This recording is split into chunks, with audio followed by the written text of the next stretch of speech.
দর্শক, ঢাকা ও সিটি কলেজের মধ্যে কলেজের শিক্ষার্থীদের মধ্যে আজ আবারও সংঘর্ষ হয়েছে। এ বিষয়ে বিস্তারিত জানাতে সরাসরি যুক্ত হচ্ছেন সহকর্মী কামরুল হাসান। চলে যাচ্ছি তার কাছে। কামরুল, কেন এই সংঘর্ষ এবং সেখানকার সবশেষ পরিস্থিতি জানাবেন আমাদের?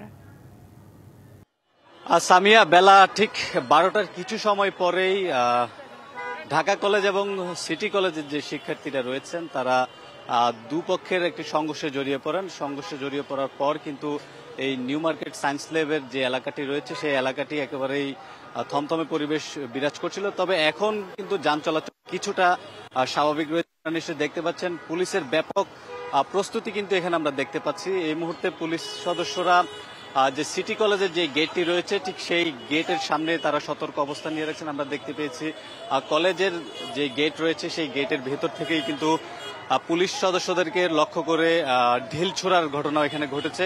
এখনো কিন্তু এই ধরনেরই পরিস্থিতির মধ্যে দিয়ে যাচ্ছে। আপনারা নিশ্চয়ই হয়তো ক্যামেরায় দেখতে পাচ্ছেন বড় বড় ঢিল ছুটছে সিটি কলেজের শিক্ষার্থীরা পুলিশকে উদ্দেশ্য করে।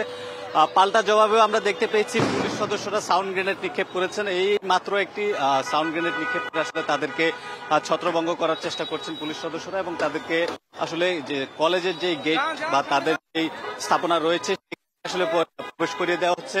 এই মুহূর্তে আপনারা দেখতেই পাচ্ছেন আসলে পুলিশ সদস্যরা এগিয়ে সিটি কলেজের দিকে। ওয়ালটন এখন দেশের সীমানা পেরিয়ে পৌঁছে গিয়েছে 50টিরও বেশি দেশে। ওয়ালটন, ঘরে ঘরে বিশ্বজুড়ে। এই মাত্র আরো একটি আসলে সাউন্ড করা হয়েছে যাতে এই যে আন্দোলনরত বা বিক্ষুব্ধ যে শিক্ষার্থীরা রয়েছেন তাদেরকে যাতে ছত্রভঙ্গ করা যায়। পাল্টা জবাবে কিন্তু শিক্ষার্থীরা পুলিশের দিকে নিক্ষেপ করছে। পুলিশ কিন্তু সতর্ক অবস্থানে রয়েছে। কিছুক্ষণ আগে আমরা এখানে রমনার জন্য যে ডিসি মাসুদ আলম তিনি কথা বলেছেন, তিনি যেটি জানিয়েছেন আসলে সুস্পষ্ট কোনো কারণ এখন পর্যন্ত জানতে পারেননি। সংঘর্ষের পেছনে একটি কারণ রয়েছে, কেনই বা তারা আসলে এই সংঘর্ষে জড়িয়েছে সেটি আসলে এখন পর্যন্ত সুস্পষ্টভাবে তারা বলতে পারেননি। পুলিশ যেটি বলছে গত সোমবারে সিটি কলেজের শিক্ষার্থীরা এবং কোচিং এ যখন যায় ঢাকা কলেজের শিক্ষার্থীদের সঙ্গে উচ্চ মাধ্যমিক পর্যায়ে তারা কোচিং সেন্টারে কোচিং করতে যায় এবং সেখানে আসলে তাদের মধ্যে একটি বাদানুবাদের ঘটনা ঘটে এবং সেই ঘটনার জেরেই আসলে